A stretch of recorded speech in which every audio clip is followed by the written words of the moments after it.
Welcome to the Six-Figure Author Experiment, where we help you break through your first or next $100,000 goal. Parental discretion is advised. Now, let's get on with the show. Hello, everyone, and welcome back to the Six-Figure Author Experiment. It's been a couple of weeks. How you doing, Lee? I'm great. How are you? I'm so good, and I am so excited to have Heather Hildenbrand on the show because not only have I heard about her for years, but I read her book this weekend, and I can't wait to talk about it. So, hi, Heather. We're going to do a thing that we don't normally do, which is like have our guests introduce themselves instead of just throwing them into the deep end. Okay, awesome. Well, yeah, hi, I'm Heather. I'm so excited to be here with you guys. I love the podcasts. I love both of you from afar for a long time. This is really exciting. So I am an author. I've been an author since 2011. That's like full time. That's my gig. And then kind of started coaching as like a side obsession, I guess. I went down the rabbit hole of self-development for myself, and lots of like trial and error, stuff works, stuff doesn't work, and I just became fascinated by it. And then, you know, montage short version, I figured out the tools I liked that worked for me, and I started understanding more of like why things worked and didn't. I studied the subconscious mind and a little bit of science. And really figured it out. And then I took a coaching course from a really powerful, impactful coach that I had for myself personally. And I was like, I want to learn how to do this for other people. And that was a couple years ago. And so then my coaching business really kind of took off in the last couple of years. And so now I'm accidentally doing two full-time things. So here we are. That's very common because I also were interviewing Renee today. And so Oh, yeah. similar like things. So I read two Renee Yeah. books and your book this weekend. And so like I am like full on in the manifesting. I'm like, I know all the things about many of the things about manifesting. Nice. Check your mailbox for $1 million today because it feels like you have a lot of momentum going. So Uh, who knows yeah, a lot. I'm gonna do it. So I'll tell you the thing that I learned about both from both of your books. I forget which one of you said it, but someone was like, if you deny money when it comes, why would more money come? And Mhm. I was like, oh my God, like I have always been like, even when there's money on the ground, like I'm not taking that money because like I don't want my luck, I don't want to like waste my luck like over here. And like so one of the things I learned this weekend that was really powerful was like if money comes, you should take it because you train the universe how it should treat you. Yes, exactly. And the universe doesn't really understand things like nuance and subtlety in that way, right? It's kind of all or nothing. And so, yeah, if you say no to some kind of money, then it's like, oh, no to money. Got it. It doesn't understand, oh, it has to be this way because the universe likes to do it its own way, right? And so, yeah, it's kind of that black and white a little bit. And I love talking like the woo-woo terms, the universe, all that, because Mhm. I was raised religious and then I left that faith to like pursue my own. And I do love like higher power, I'm all in. But I also like the way your brain works, which is what are you training your mind to say? Or you can train it to look for money, you can train it to look for opportunity, or you can say, there is none. I can't, that's not possible. And the mind goes, oh, okay, we'll just like shut Yeah, that part down. We just aren't going to look for any of that. And you can train your mind to look for whatever you want. totally. You Even can say, something like I don't want my luck to be used up on this thing. Like that's a thing in your mind that is your brain, your subconscious is going, we only have so much luck. So. Absolutely. It's so interesting because, so I have a book coming out next year called How to Thrive as a Writer in a Capitalist Dystopia. So like I have a lot of like thoughts about like how to exist in capitalism. And I feel like one of the things I like most about manifesting or like this at least this like the chain of it that I've seen is like a lot of it is like maybe you shouldn't hate yourself for wanting things and like maybe you should just like actively say the things you want. And I think as writers, like one of the problems is we're trained like we shouldn't want anyone to read our books, but then also like we wrote a book with our name on it, so like you like it's innately like counterintuitive to be like, okay, so you don't want to make money. You don't want to say people read your book, but like your name is on your book. So like how? Like you wrote it's so narcissistic to write a book, put your name on it, and then say like, I don't just want people to like to consume it. I want them to obsess about it. I want them to read it and like never get it out of their head and then buy 500 copies for all of their friends. And like it's okay to want those things. And like I feel like all of these things that I've read, is including your book, is like it's okay to want this stuff. Yeah, and not just okay, but yeah, the recognizing that, like you said, the culture, not even just book world culture, but that's like its own subset of feelings and beliefs, right? But in general, we're programmed that, yeah, if we want things, then we're being selfish, right? Or like you use the word narcissistic, right? We label these things, and so then we put rules on it and say, like, if I want this, I'm a bad person, or we say I'm not allowed to want this. And I loved that your main takeaway was what you just said about really just like not hating ourselves or the things we want. Because yeah, I think that law of attraction, manifestation, science, our subconscious, the way our brain works, it all comes down to our self-image and how we see ourselves, right?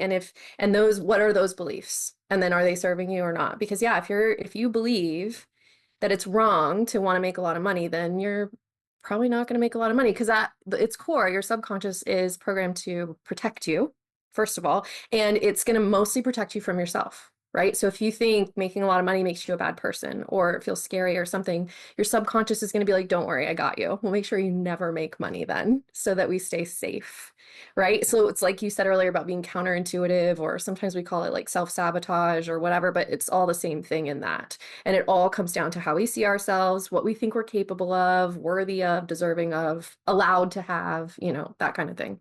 Yeah. And I remember one of the first conversations I had with Lee, we were talking about like your body like doesn't want you to succeed because like success is scary, like it's a thing. Lee, do you want to talk about this? Yeah, if it's a new thing, like the fear is such a great defense mechanism. My friend was in his garage, he moved a box and there was a black widow spider and he jumped 3 feet in the air backwards. That's awesome. That's a great use of the fear response. Right. I'm on TikTok and I'm like, I want to go viral. I want to go viral. And I had a video that did well. And then I was like, I'm not doing this anymore. And I'm like, oh, interesting. Oh, and it wasn't even a book that I had out. It was a book in an anthology. And I was like, oh, that was adorable. You manifested being seen, but being hidden. And when I think about being seen more, like whatever that looks like, New York Times, USA Today, or whatever, I think it's scary. And I'll be attacked. And my body has that same reaction that my friend did with the spider. It only is that way because it's brand new. And no one in my family has modeled that for me, which is why I'm going to a retreat next week with somebody who made a couple million this year. And I'm like, and is pretty visible on TikTok. And I'm like, great. You're just going to have that person be part of your tribe. And your brain will be like, oh, everyone does this. And that's kind of how I move forward, is I find people who are like succeeding. And I'm like, I'm going to make them my best friend. My mind will think that they're my best friend. I'm just watching their podcast and listening, and signing up to their newsletter and studying their posts. But my mind has moved me into this tribe, and it's a survival mechanism to match your tribe. So that's my little hack for like moving forward, is I got really connected in the author community. And part of it was my joy of being around other writers, but then like so much success has poured into my life just because I'm friends with people who are moving towards success, and we kind of work together and get there. And I'm like, oh, she made it that pile of money, and so I could do it. In fact, I got to a point where I was like, excuse me, why am I not making 6 figures? Look at all these people. I mean, excuse me. And I don't know exactly what I did, but my subconscious mind upgraded. And I think I actually just started promoting my book like that much more. Just a couple more Facebook groups. I don't even remember why, because I did it automatically. Just like I would say, oh, I need to walk downstairs, and my body does it automatically. And now I'm like, I should be making 6 figures, and I do it automatically because, oh, no, I'm going to send more emails. Oh, no. But I can tell where my little like money thermostat is, because if it gets a little high, I'm like, okay, back off. And if it gets a little low, I'm like, scramble, scramble, scramble. Yeah, so it's about the connection. It's about your nervous system then, right? Which is the other key. It's like the connected component that I think when I was first studying all this, I didn't see anybody talking about that. And now I do so much more. And I'm like, thank God, because that was the missing piece for me, was even when I changed my mindset, I changed my beliefs, like I believed in myself more and stuff like that. But you still have all this that goes into your nervous system, like the fight or flight response, which is triggered by, yeah, any kind of change, even the good kind, right? So when we say, I want to make more money, and then you start to, like, even though it's good, your nervous system is going to freak out, and you have to be able to settle it again, or else, yeah, you will just go, never mind, and like somehow the it'll go away, right? You'll get another bill in the mail for exactly that same amount or something like that, and because you just need to get rid of it to feel safe again. So I think I learned that at every single new income level. I have the same exact nervous system freak out that I've had a million times before, and I'm like, oh, okay, here's this, we're back, and that's when, yeah, I'll use like the tapping or something like that, because I'm like, okay, I need to normalize into this in my body, because I don't want it to go away. I want it to stay. So yeah, I love that. I think that's so crucial. Yeah, I'd love to dig into that a little bit because I think that my wife and I have several chronic illnesses, and one of the thing like chronic illnesses teach you is to like start paying attention to your autonomic nervous system, your sympathetic and parasympathetic. Like if my wife and I've learned nothing about chronic fatigue or long COVID, it's like your autonomic nervous system like defines most of how you respond to stuff. So I'd love for you to just like talk a little bit about that part of it, Heather. Yeah. So for me, I think I came to it with the understanding of, or learning about how our past experiences, and I'll even just say like trauma or painful experiences in our lives, are stored in the body if we don't know how to properly release them. And then when they get stored in the body, think of it like an adrenaline rush that never turned off or something. And your body just stores it, right, in your different organs or in, yeah, somewhere in your nervous system. And if it's not treated over a long period of time or released, that's where I believe, and there's a lot more science emerging to back it up, that that's where disease comes from. And science is using the word like anxiety cause or stress causes disease, right? You've heard that.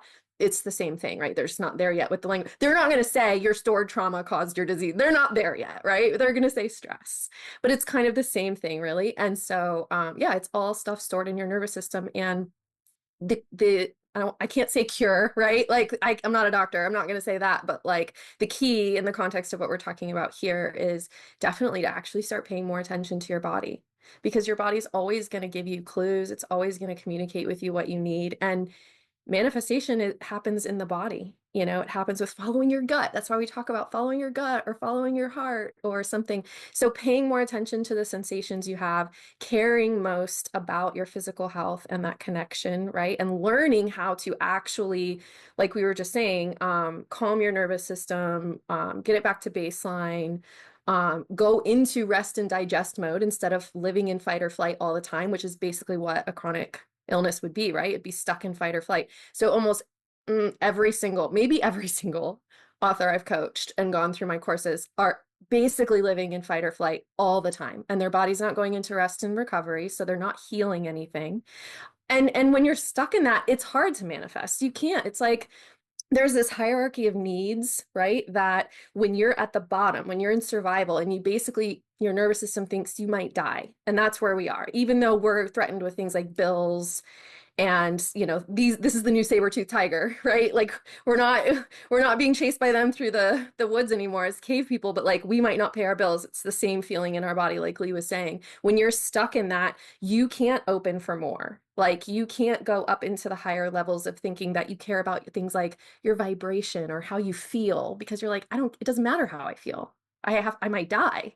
Like nothing else matters, right? So you have to learn to kind of change your body back into the rest and digest mode or rest and recovery mode, because it gets stuck. And these are tools we're not taught. You're going to go to the doctor for, COVID or any of these chronic issues, right? And they're not going to be like, well, try tapping or, something like that. Try some of them now might be like, try some yoga or something, but it's not the kind designed to release your nervous system in this way. So this is one of the things where I said I went down the rabbit hole and got obsessed, because I had to go looking for it, right? We're just not given the tools, but there are tools and they're so effective and you can reverse that. So I think Yes. that's super cool. Okay, so for anyone who wants the three best books I've ever read on this topic are The Body Keeps a Score, which I think Yep. is like the standard, but it is very heavy. Like it's like one chapter a month. Like don't Yeah. like, anyone who reads the whole thing at once is like gonna like they're gonna get very sad. Yeah. Two is The Lady's Handbook for Her Mysterious Illness, which is half memoir, half like study about like how they deal with chronic illnesses, and then the third, you must read at least one of the first two first. It's called When the Body Says No, which I just read, and it is like all case studies, and it's like very wooey. Like it's not very like I mean the person like runs a hospice clinic, so like and like it's all case studies from there from like his like clients, but I'm always like, man, this book could have been written from a good place or a very bad place, and I don't know which one it was. So, like, I always worry about telling that person that giving that one first. That said, When the Body Says No talks all about like this kind of the kind of thing you repress is the kind of chronic illness you get. Yeah. So they talk about a lot of people with ALS, like they have a lot of repressed, like they spend a lot of their life like repressing like any like just being happy all the time. And so they were constantly in this locked in place. And so like then they like end up with these or like people that are really high chargers who never take a break end up with chronic fatigue syndrome because the body just goes, And it's well, like, think about all the messages your body must have given you before that, right? Where mhm. it's like you're tired and you kind of want to take a nap, but you go, I don't have time for that, or you're tense and you kind of recognize it, but you're like, I got too much to do to really think about that. So you just keep going. And then you get to that point, right? Because you ignored it. Because I had a coaching client who when she got mad and stressed, she started noticing through the course of our sessions, like her hands would fist. And I was like, perfect, punch something, not someone. Right? Something that you are allowed to punch without hurting someone else, right? But like punch your mattress, punch, because your body is telling you what it wants you to do with that, right? So if you can pay attention and listen before it gets to that point, then I really do believe that is us healing ourselves, really. I think a lot about the sympathetic and parasympathetic nervous system, which is the two things like that's the language for like the fight, flight, freeze or fuck versus like the rest and digest. And like most animals get there like very quickly, right? Like they like get scared, they run fast for like a very short amount of time, and then like they immediately, like within 30 seconds, It turns right, off. Like my friend with the spider. right, Mm-hmm. And it's like exactly. he jumped, and in that moment, his body's like, do not digest anything. You are not going to flirt with anybody. And but it's meant to turn off quickly, and it just doesn't in us because we have memory, we have a different, cerebral cortex, and we Yeah. have imagination. So you can imagine the spider jumping out at you or the news. And I think it's also worth noting that there's two level threats. There's like zero threat or there's red level, this will kill you. And it doesn't Yeah. matter if it's a saber-toothed tiger or the news or your mother-in-law or a bill. It will all it's all this high level. And because the body, I mean, we survive by treating every field like it has snakes in it. Like maybe Right. 9 times out of 10 there's no snake in the grass, but that the optimist did not evolve. Like she didn't survive, that the pessimist did. So we evolved that way. Well, and then this is like, because I think a lot of people hear this, and I think at one point I even heard this. This is the point where we're in, where we're just like, but keep going. I don't have time for this, because we're like, yeah, I'll pay attention to it later. Right now, I want to like make more money, and I have a book to write, and all of that. So bringing it back to our author business, I am always explaining to people, here's what happens when you go into fight or flight mode. Like Lee was just saying, it means your body is turning off certain functions in order to divert all its energy to your limbs, to run real fast or to fight, right? To protect yourself. One of the places it diverts energy from is your brain. When we are in fight or flight, we literally get dumber. Like we can't think straight. And so we are not solution oriented, right? We can't be as strategic. We aren't as in touch with what decision would be best for us, much less a decision or a solution at all. And so when I'll talk to authors and they're like, yeah, I need to just like make money, or I need, and you can tell, yeah, it's back to the bill or whatever. And I'm like, yeah, but the problem is you're not going to be able to make good decisions when you're in this place. So when you're in this place, the first thing I tell people to do is get out of that place, not go write your book, not go, like, the work is being willing to prioritize. Just get out of this place. And it has to be more important than anything else. And that is the hardest fucking thing for everybody to do. I have a really good story Yeah. that matches this. And you'd think that I would learn the lesson, but I have 2 kids.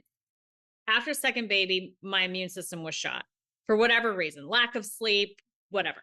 I was getting illnesses that the doctor's like, oh, kids get this. Because my immune system was like, I can't with these like little baby illnesses. And I had what I called a month of me, where I called my friend Renee, where we talk about this stuff all the time. I said, I'm having a month of me. And that means I just do what I need. And for me, that was sleep in, drink my favorite tea in the morning, go to lunch with a friend, my gym had a rooftop pool and a bar, a smoothie bar, and like lounge chairs. I would go to the gym. I would go sit by the pool. Yeah. And some yoga in there. I did it and I felt so much better that I did it again. It was March and then May. I was like, it begins with M. Let's go. And that summer, I had the biggest release of my career, blockbuster release. And it really, definitely, there's too much woo-woo in there. Like, my friend took my old trilogy, she rewrote it, she made it bigger, she made it badder, she made it better. I figured out a cover, I did this, I did that. And like all the steps to do it, it's like, there was a lot of magic mixed in. So yeah, I was doing the right things career-wise, but there also, I literally took vacation and then, I just need to remember that and learn that lesson and do more months of me. So that's the subconscious programming, right? Is like dialing your subconscious in so that it automatically already knows, this becomes part of who you are. This becomes part of your belief about how it works for me to be successful or whatever. You have to install a belief that, okay, part of my process to be successful is like chill the fuck out or whatever you tell yourself, you know what I mean? And install that as part of it so that you don't even have to think about it. And one of the best ways I have found to do this, it's so practical, it's so science focused, is I just keep an evidence list. Because your brain really likes having evidence to know things are true. Like one of the other rules for it, right, is to prove you right. It wants to prove you right so that you feel good about your choice, your decisions, your beliefs, yourself, right? And so I'm going to give it specific things to be right about instead of looking around wanting to be right that the sky is falling, which is that fear-based brain again, because that's what we'll do if we're not deliberate. It will just do that. So if you're deliberate, you can go, I want proof that I am my most successful when I rest a lot or whatever that line is. And then I literally keep a list, because then when your brain is starting to be like, ooh, you're not probably working enough, you should probably work a little more, you got a big release coming up, you should probably hustle, you should probably think about that, you should be nervous about this, you should spend more money on this or whatever, you can literally look at the list and go, remember the time I had my best release when I sat by the pool? I think sitting by the pool sounds like part of your work now, and you should put that in the schedule, and it's easier to do that when you have it on the evidence list, because you're like, oh yeah, that's right, I forgot about that. Yeah, absolutely. I love that. Yeah, I have so if you haven't done that before, though, one of my favorites is I was in Vegas and I was meeting with I was having lunch with someone, and this woman had written like 30 books and never released one. And I was like, and she's like, I don't think any of them are good. And I was like, what do you know? It's like, you ever edited a book? Like, you ever like put a book out? Like, why are you not hiring someone who's done the thing that you want to do? And like, then you don't have to worry. But like, a lot of times I have to go back and I have to ask other people who know better than me, or like we have this conference, as both of you know, and I'm always like, well, Mel and Tadra say it's going to be okay. So like, I don't know, like on some level, like, I just have to trust them because they've done this huge thing that I've never done before. And even when I don't think it's going to be okay, like I can at least say, well, like you pay Mel and Tadra quite a lot of money to have this opinion for you. And I find that like I have started storing my opinions about things in other people. And like if they think that it's a good idea, it probably is.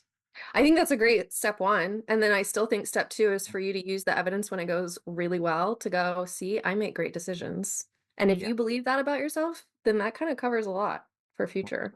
Okay, so this is something that's taken a lot of time for me to like realize, but I always used to note that my wife, like things worked out for my wife, and Mhm. like they seemed to never work out for me. I used And to be like but that yeah, but about then my. when I like started thinking about it, I was like, wait, like most things do work out for me. I just like don't think they do. And like one of the biggest secrets that I found in the past year is like things usually work out okay. Like even Yes. whether you worry about them a lot or a little, it doesn't really influence that much like what the outcome is.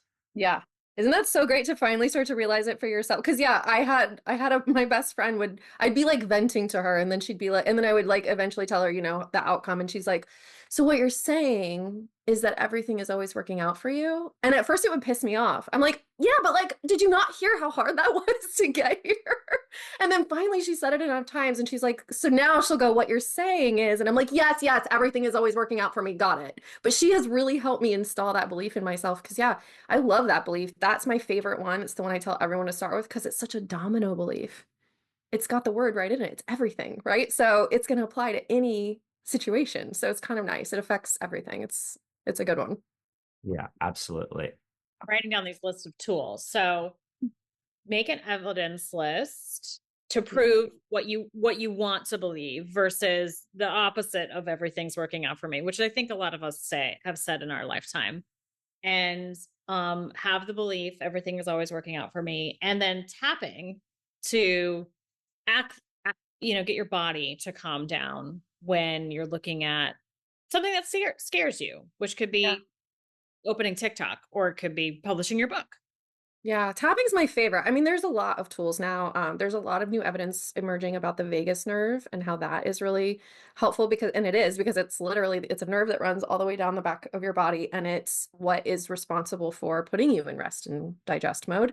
And so if you can activate it manually, sort of, then you do kind of immediately bring your body kind of back into baseline. And there's some really fun, easy YouTube videos you can look up for how to do it. One of them is as easy as like massaging and kind of tugging on your earlobe, and it does it for you. So it's very simple. It's like, Yeah. yeah. Have you done that one? Yeah. Whenever I take a CBD gummy, I just start pulling on my ear. I don't even know. I think I probably did a YouTube video and then I was like, that feels amazing.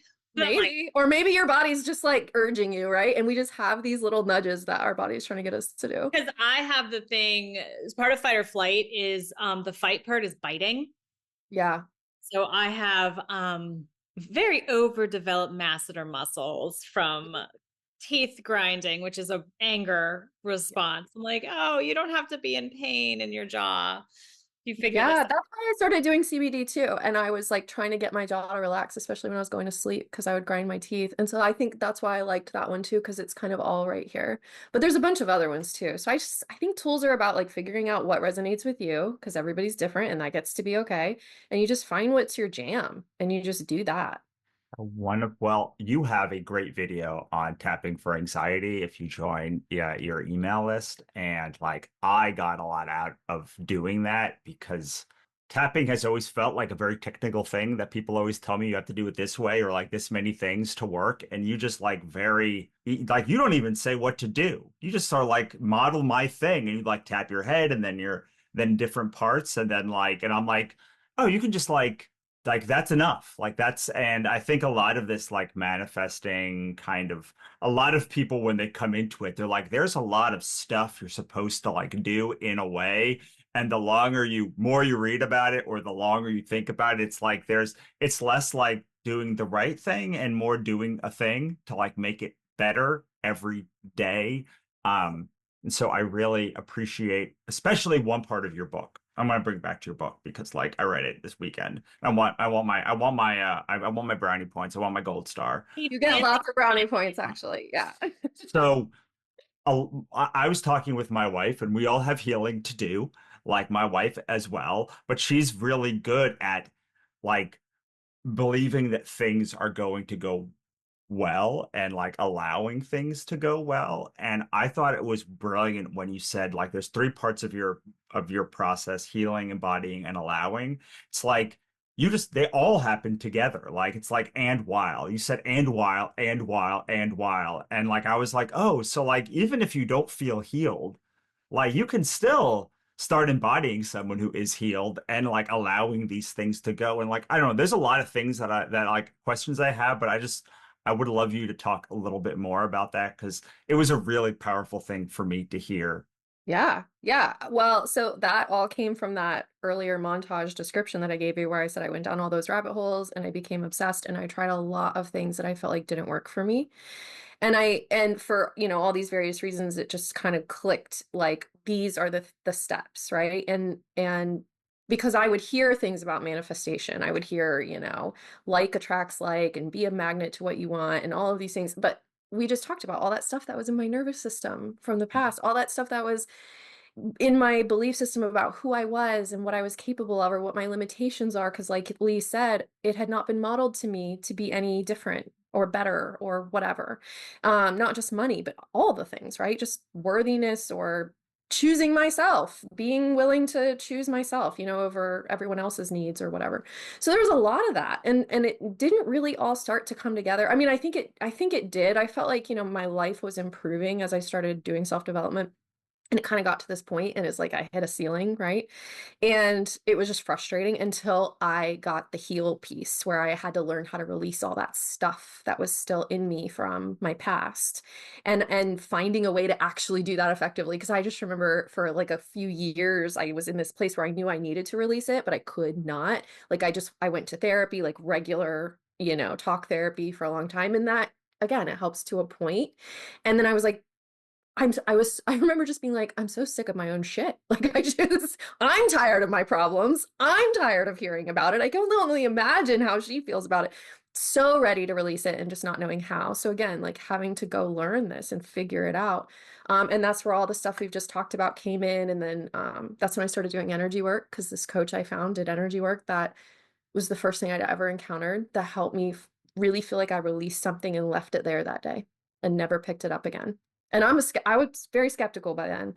And so I was like, I'm going to sleep on it and we're going to see tomorrow. Because if tomorrow I have these same problems again, and I remember waking up being like, like checking in with myself, like, oh, no, I still feel better, for a few days. And then finally I was like, oh my God, it was a transformation. So that's when I said, teach me, I need to do this for other people. So that's the heal, right?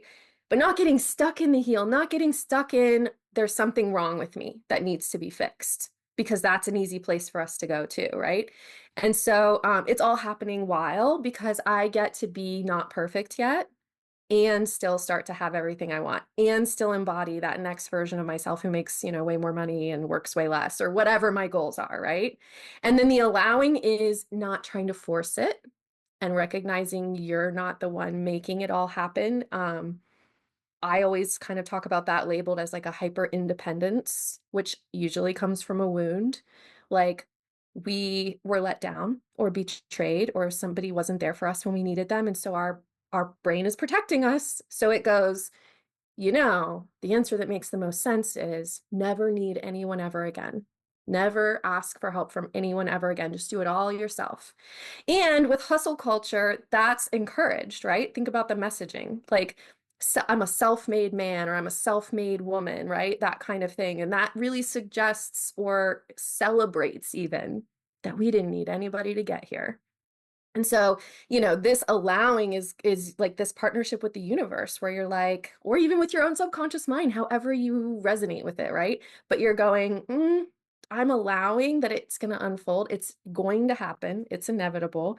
And I can just sit back and relax and have it come, like sit by the pool, like Lee, and know that it's done. And magic is happening, right? And so it's not all you, it's also the magic, and it's all going to work out for you.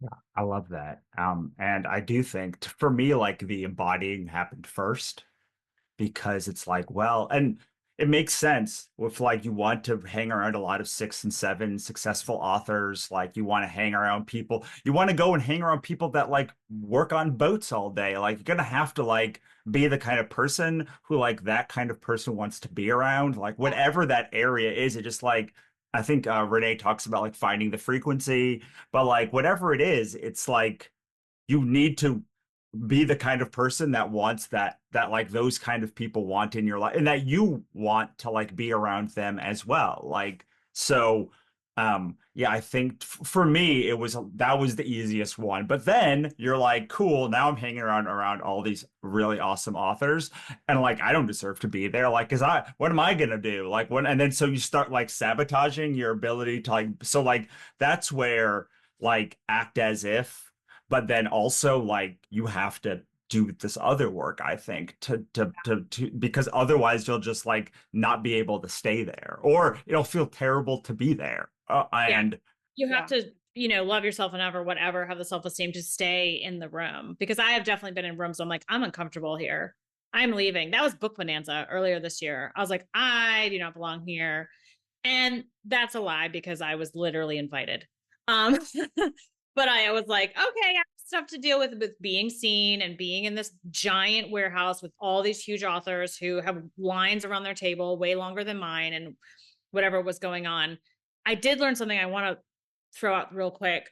The way we were raised is we were told, you're good, you're bad, don't pull down your pants in public, right? Like, like good girl, help mommy with the dishes. Oh, bad. No, don't do that. And we were socialized that way. And I realized that our brains, in a way to protect us and help us, was like, oh, I know what to do. I'll beat the shit out of you. I will say the worst things to you internally because that's how I help you. Because when you were bad as a kid, your mom didn't give you more toys. Maybe she was super evolved, but she was also socialized. Like, I'm a bad mother if I don't, no, or whatever. And so we internalize that and we start doing it to ourselves. And I realized like we beat the crap out of ourselves out of love. yeah. Have you read either of you read the Perfectionist Guide to Losing Control? No. Like it like blew both my wife and I away because it talks about how we think perfectionism is bad. And like probably everyone on this call has been told that being a perfectionist is like a bad thing. And the person who wrote thesis is like perfectionism is not bad. The problem is when we try to be perfect, we punish ourselves and we use punishment. And like if we just instead used compassion and became the perfect self-compassion people, then like perfectionism would be great. And like I've literally never heard until I read that book that like my perfectionism was not anything but a crutch. Wow, I love that take. Yeah. That's amazing. Because also we use it as a sort of, I don't know about self-sabotage, but yeah, like a limit, right? So this comes up a lot in the embody exercises I do. So in embodiment, we talk about embodying or picturing future you. Future you is the version of you who already has everything you want, who already is living your dream life, who basically has already solved all the problems you see as obstacles to get there, right? They've already done it and figured it out. So let's tap into them. That's the embodiment, right? And so we do this whole exercise and we like visualize and we encounter future you. And the problem that it's so subtle we don't even realize we're doing it is that we accidentally make future you perfect. Oh, well, if they're rich and they solved all my problems and they're so smart they figured it all out, they must be perfect. And so then we kind of put these parameters on, well, then I can't be rich until I'm perfect, kind of, right? So then I try to always back it up and go, okay, now make future you flawed. Think of a flaw, something you don't like about yourself, and give that to future you right now. Because we cannot accidentally, one of the best beliefs I've installed to myself is I get to be rich and a hot mess. I get to be rich and not have my shit together. Whew, thank goodness, right? Because we think we have to have it together in order to reach that milestone, right? When we picture the embodiment. what if you get to be this flawed and messy and like never wear anything but pajamas and order takeout 6 days a week and your laundry's piled high right outside the camera's view and like you still get to be rich. Whew, you know? Yeah, I did that with writing. I was like, well, I have to be, physically fit and drink more water. And I was pushing it off because I was like, I was pushing off loving myself. Mm. When I said I was 30 and I was like, I'll love myself. I'm going to love myself. It was like a decision. It was a conscious, very deliberate, I am loving myself right now, zits and all, cellulite and all, not drinking enough water, biting my nails, not having anything together at age 30. I lived in a house that looked like it was falling over, probably was falling over. I'm like, all of this, all these decisions I made, I still love myself. And within a month, I had started self-publishing because I Mm, loved myself and I wanted myself to do what I loved because I allowed myself to be happy, basically. And right. I had all these books waiting to be published, even though I told myself, you can't be a writer. You can't do it. You have to get a job. You have to be miserable. And yeah, okay. So I need an evidence list of how loving myself and not beating the crap out of myself always works out better. Yeah. Well, and it's just like a better time too, right? It's like one of the things that I love about Enneagrams is it's like, well, the thing that like you hate about yourself is also like your secret weapon. And so like you can't be magnanimous without also sometimes lashing out at people like when you're in stress, like the thing that like those two things like just like you can't have peace without also like running away from conflict and like you are somewhere on this spectrum between like always running away from conflict and like putting your head under there and like always like being able to like be the peaceful person and you like don't get the superpower without like the same like that flaw potentially being there. And when I started to like see like I'm an eight, like I lash out at people, like it's a like easily the thing I hate most about myself, but like also it's what allows me to like have these like split thing decisions or like also be like there for people at the same time. And I can work my whole life at like being this more magnanimous version of myself, but like in stress, I will always lash out. It is just the thing that happens, and I need to become to terms with it and love myself, not just in spite of that thing, but like because of that thing, because it also is how I like change the world. Yeah.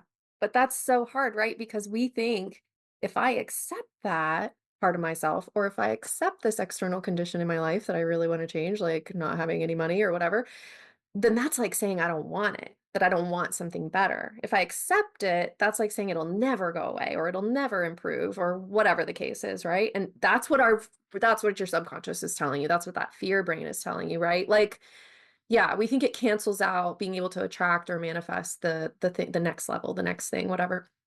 And it's opposite, isn't it? It's like when you, like Lee was saying, like when you accept it, all of a sudden now that energy you were taking to fight against it, it's like that energy is able to go over here. And yeah. That's exactly what I was going to say. And if you think about the brain, it's not like spinning on your problems and it just is like, whoop, and then suddenly you have all this space to dream and be creative and come up with ways to pay your mortgage with books and Right. I love it. I have so much more I could say on this topic, but I think we're gonna have to gonna have you back. I think we gotta have you back again because yeah, absolutely. Yeah. This was so fun. If you guys want to hear more about Heather, she's going to be at our conference in New Orleans and she's going to have a huge part of it. So, and so will Lee. So, go to writermba.com, come join us in New Orleans. Like, I cannot wait. I mean, I was excited before talking with you, but now I'm even more excited about all the stuff we have planned with you. Because again, just being in the room, and I'm the same with energy. I'm like, I don't get it. I don't get it at all. And then I get my energy cleared or something. My friend Renee has really intense psychic gifts. And I'm like, because of who she is and our friendship, I'm really open to it. I don't think it would have happened without us being like, oh, yeah, person. Yeah. And it is like my windshield is covered with bird poop, and then someone comes along and just washes it clean. I'm like, oh, I can see the sky. It really feels like the clouds parted and there's the sun shining now. And I'm comfortable with metaphors. So talking about energy or, all those metaphors I just said, I don't know what it is, but it works really, really well. So I'm really excited to be in a room where someone who does energy work and talks about all this stuff in the author space is going to be. And I have realized that all the courses I buy and all the books I buy and all the people I get around, I just have to be around them and I match the energy. Half the courses I buy, I'm like, I think I just needed to see it was possible. And I watch the intro and I'm like, okay, she did it. It's possible. That's the one thing I needed. Yeah. So all that to say, if you are able to travel, come to New Orleans because you'll be in the room, and there's so much magic that just happens when you're in the room with people who are so successful in so many different ways and so creative. And that's what New Orleans is. So please come. Yay. I'm excited. And before then, if people want to reach out to you before then, how can they find your information? Yeah, so the best hub of it all is my website, which is manifestyourhea.com. Happily ever after, and Heal, Embody, Allow, acronym, double meaning. I feel so smart about that. Yeah, so manifestyourhea.com, and that has, you can sign up for my newsletter where I put out, a little message or tip or tool, and then there's a Facebook group if that's your jam. And the website also has other tools, like some stuff we didn't talk about today, like hypnos and things that help retrain your subconscious mind. So if you want tools, that's also a good place to start. So yeah. That's awesome. Hypnotherapy allowed me to love myself and start publishing. It was like one hypnotherapy session. So go check out the free hypnotherapy and just be open to it, y'all. It's just meditation. Relax. Yeah, what if this was all you did and then you doubled your income next year? Yeah, obviously nap and grow rich is my jam. Right.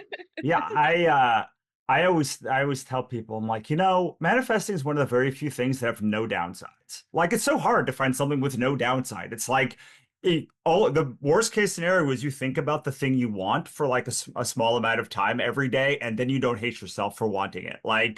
There's literally zero downside in doing it. I'm not saying you should do it or you need to do it, but very rarely do you find something in this world that's just it might have zero upside, but it has zero downside for sure. Yeah. So true. Awesome. All right. Well, thank you so much, Heather. We'll talk to everyone next time. Bye. Thanks for listening. For more, head on over to sixfigureauthorexperiment.com for archive access, resources, and more. We'll see you next time.